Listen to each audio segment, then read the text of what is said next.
Hello, I'm Dr. John Brown, and this is an update for my patients with regards to the COVID-19 pandemic.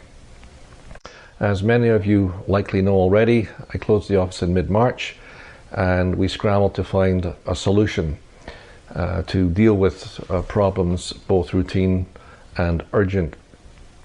So the upshot is that the majority of my contacts with patients are virtual. That means we're doing a phone call, emails back and forth, or a video visit.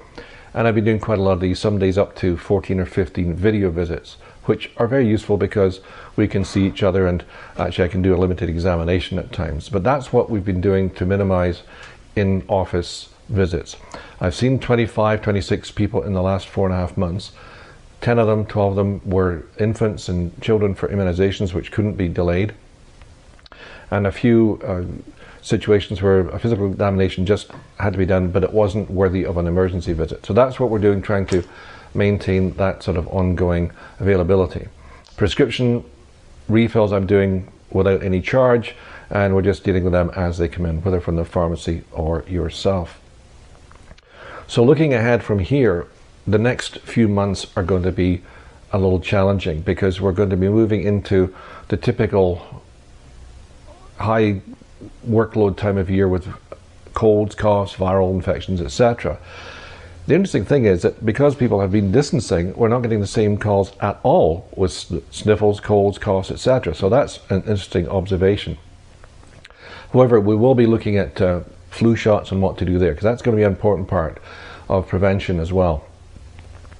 So I will be updating that as we move into the fall.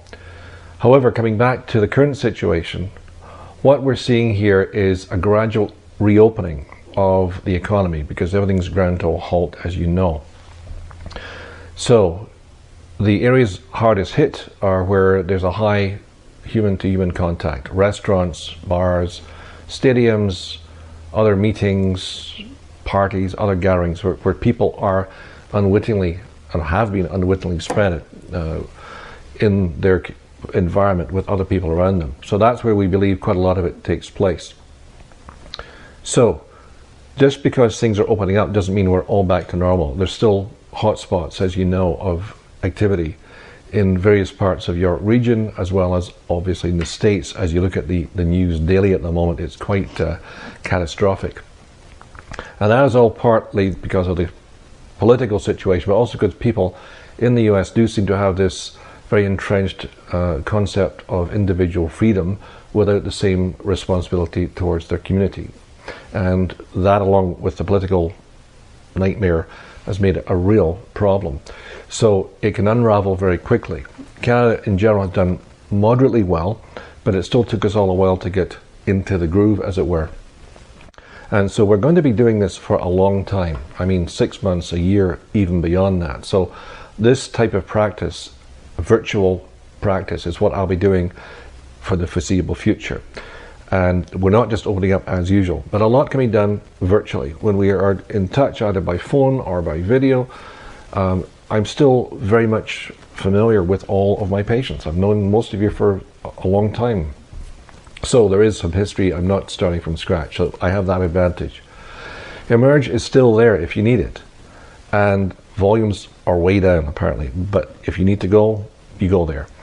Coming back to the overall situation and what it means from a public health standpoint.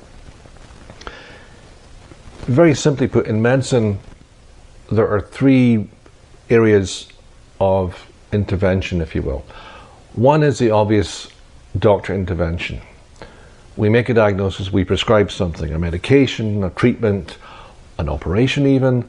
So there is something that we do that you can't do, and that's part of the deal. Secondly, there are the things that you can do that we can't do.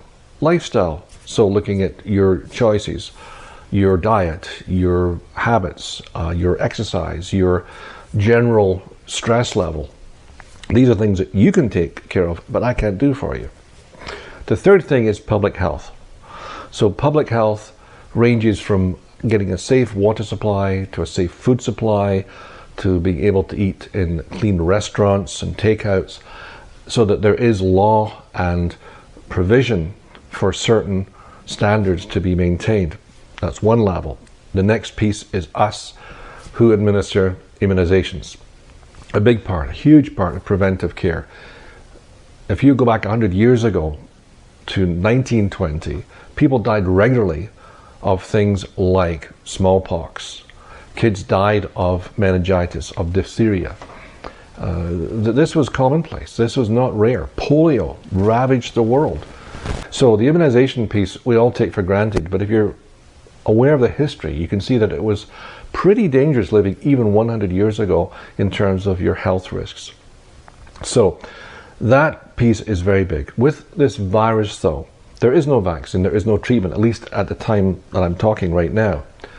So what it requires us to do is change behavior. So the behaviors are the things you already know about. Social distancing, keeping away from people that you don't know especially. Masking when you can't social distance and have to be in the grocery store and so on. Hand washing, hygiene in general, to keep the germ off surfaces. So these are the things we've been, bombarded with over the last few months. But that will continue to be important.